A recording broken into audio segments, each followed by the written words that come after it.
नमस्कार दोस्तों, आप सभी को नवरात्रि की ढेर सारी शुभकामनाएं। जय माँ दुर्गा। एक बार बृहस्पति जी ब्रह्मा जी से बोले, ब्रह्मा जी आप अत्यंत बुद्धिमान, सर्वशास्त्र और चारों वेदों को जानने वालों में श्रेष्ठ हो। हे प्रभु, कृपा कर मेरा वचन सुनो। चैत्र, अश्विन, माघ और आषाढ़ मास के शुक्ल पक्ष में नवरात्र का व्रत और उत्सव क्यों किया जाता है? हे भगवान, इस व्रत का फल क्या है? किस प्रकार ये व्रत करना उचित है? और पहले इस व्रत को किसने किया, सो विस्तार से बताइए। बृहस्पति जी का ऐसा प्रश्न सुनकर ब्रह्मा जी कहने लगे, हे बृहस्पति देव, प्राणियों का हित करने की इच्छा से तुमने बहुत ही अच्छा प्रश्न किया है। जो मनुष्य मनोरथ पूर्ण करने वाली दुर्गा, महादेवी, सूर्य और नारायण को ध्यान करते हैं, वो मनुष्य धन्य है। यह नवरात्र व्रत संपूर्ण कामनाओं को पूर्ण करने वाला है। इसे करने से पुत्र चाहने वाले को पुत्र, धन चाहने वाले को धन, विद्या चाहने वाले को विद्या और सुख चाहने वाले को सुख मिल सकता है। इस व्रत को करने से रोगी मनुष्य का रोग दूर हो जाता है और कारागार में पड़ा हुआ मनुष्य बंधन से छूट जाता है। मनुष्य की तमाम विपत्तियां दूर हो जाती है और उसके घर में संपूर्ण संपत्तियां आकर उपस्थित हो जाती है। बांझ के इस व्रत को करने से पुत्र प्राप्ति हो जाती है। समस्त पापों को दूर करने वाले इस व्रत के करने से ऐसा कोई भी मनोरथ नहीं है जो सिद्ध नहीं हो सकता है। यदि व्रत करने वाला मनुष्य सारे दिन का उपवास न कर सके तो एक समय भोजन करे और उस दिन बांधवों सहित नवरात्रि व्रत की कथा श्रवण करे। हे बृहस्पति देव, जिसने पहले इस महाव्रत को किया है उसका पवित्र इतिहास मैं तुम्हें सुनाता हूँ। ब्रह्मा जी बोले, मनोहर नगर में पीठत नाम का एक ब्राह्मण रहता था। वह माँ भगवती दुर्गा का भक्त था। उसके संपूर्ण सद्गुणों से युक्त मानो ब्रह्मा की सबसे पहली रचना हो, ऐसी यथार्थ नाम वाली एक कन्या हुई जिसका नाम सुमति था। वह कन्या सुमति अपने घर के बालकपन में अपनी सहेलियों के साथ क्रीड़ा करती हुई इस प्रकार बढ़ने लगी जैसे शुक्ल पक्ष में चंद्रमा की कला बढ़ती है। उसका पिता प्रतिदिन माँ दुर्गा की पूजा किया करता था। उस समय वह भी नियम से वहाँ उपस्थित होती थी। एक दिन सुमति अपनी सखियों के साथ खेलने लग गई और भगवती के पूजन में उपस्थित नहीं हुई। उसके पिता को पुत्री की ऐसे असावधानी देखकर क्रोध आया और पुत्री से कहने लगा कि हे दुष्ट पुत्री, आज प्रभात से तुमने भगवती का पूजन नहीं किया। इस कारण मैं किसी कुष्ठी और दरिद्र मनुष्य के साथ तेरा विवाह करूँगा।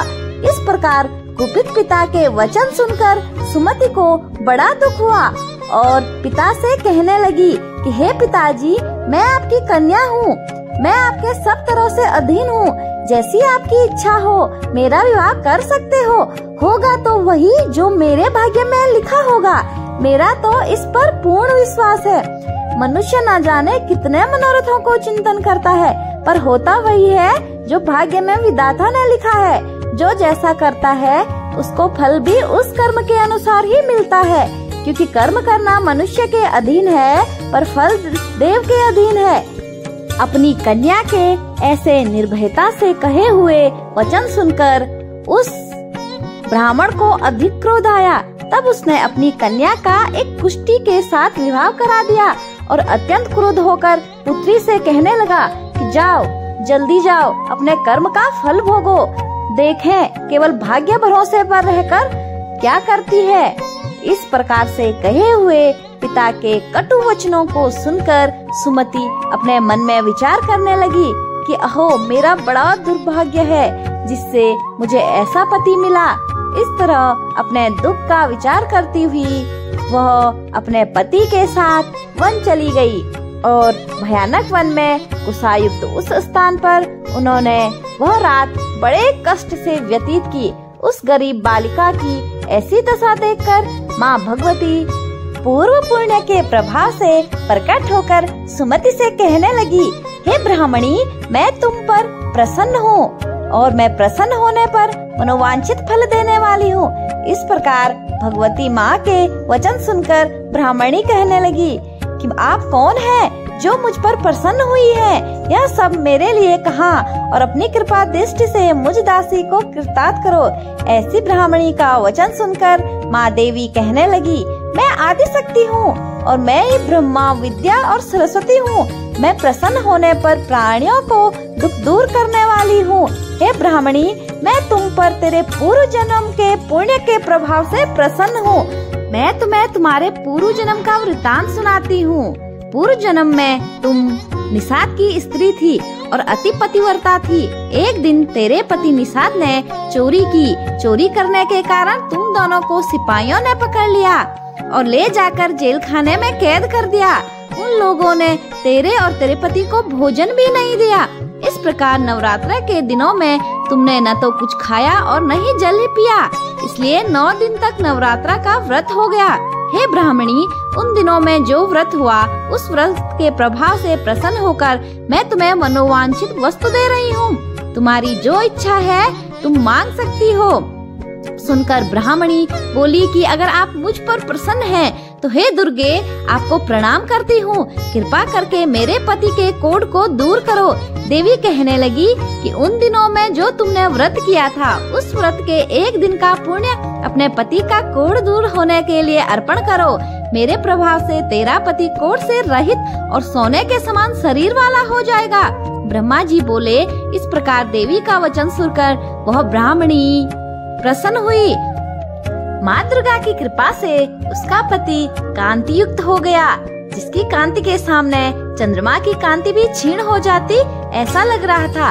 वह ब्राह्मणी पति की मनोहर देह को देखकर देवी को अति पराक्रमी वाली समझकर स्तुति करने लगी कि हे दुर्गे, आप दुर्गत को दूर करने वाली, तीनों जगत का संताप प्रहारने वाली, समस्त दुखों को दूर करने वाली, रोगी मनुष्य को निरोग करने वाली, प्रसन्न होकर मनोवांछित वस्तु को देने वाली और दुष्ट मनुष्यों का नाश करने वाली हो। तुम ही सारे जगत की माता और पिता हो। हे अम्बे, मुझ अपराध रहित अबला की मेरे पिता ने कुष्ठ के साथ मेरा विवाह कर दिया और घर से निकाल दिया। उसकी निकाली हुई मैं पृथ्वी पर घूमने लगी। आपने ही मेरा इस आपत्ति रूपी समुद्र से उद्धार किया। हे देवी, मैं आपको प्रणाम करती हूँ। मुझ दीन की रक्षा करो। ब्रह्मा जी बोले कि हे बृहस्पति देव, इस प्रकार उस सुमति ने मन से देवी का बहुत स्तुति की। उससे की हुई स्तुति सुनकर देवी को बहुत संतोष हुआ और ब्राह्मणी से कहने लगी, हे ब्राह्मणी, तुम्हारे उदायल नाम का एक अति बुद्धिमान, धनवान, कीर्तिवान और जितेंद्रिय पुत्र शीघ्र होगा। ऐसा कहकर देवी उस ब्राह्मणी से फिर कहने लगी, हे ब्राह्मणी, और जो कुछ तेरी इच्छा है वही मनोवांछित वस्तु तुम मांग सकती हो। ऐसा भगवती दुर्गा का वचन सुनकर सुमति बोली, हे माँ, अगर आप मेरे पर प्रसन्न हैं तो कृपा कर मुझे नवरात्रि विधि समझाइए। जिस विधि से नवरात्रि व्रत करने से आप प्रसन्न होती हैं, उस विधि और उसके द्वारा फल प्राप्ति का आप मुझे विस्तार से वर्णन करें। इस प्रकार ब्राह्मणी के वचन सुनकर माँ दुर्गा कहने लगी, हे ब्राह्मणी, मैं तुम्हारे लिए संपूर्ण पापों को दूर करने वाली नवरात्रि व्रत विधि को बतलाती हूँ, जिसको सुनने से तमाम पापों से छूटकर मोक्ष की प्राप्ति हो जाती है। अश्विन मास के शुक्ल पक्ष की प्रतिपदा से लेकर 9 दिन तक विधि पूर्वक व्रत कर रहे। यदि दिन भर का व्रत ना कर सके तो एक समय का भोजन करें। ब्राह्मणों से पूछकर घट स्थापना करें और वाटिका बनाकर उसको प्रतिदिन जल से सींचें। महाकाली, महालक्ष्मी और महासरस्वती की मूर्तियां बनाकर उसकी नित्य विधि सहित पूजा करें और पुष्पों से विधि पूर्वक अर्घ्य दें। बिजोरा के फूल से अर्घ्य देने से रूप की प्राप्ति होती है। जायफल से कीर्ति, दाग से कार्य की सिद्धि होती है। आंवले से सुख और केले से भूषण की प्राप्ति होती है।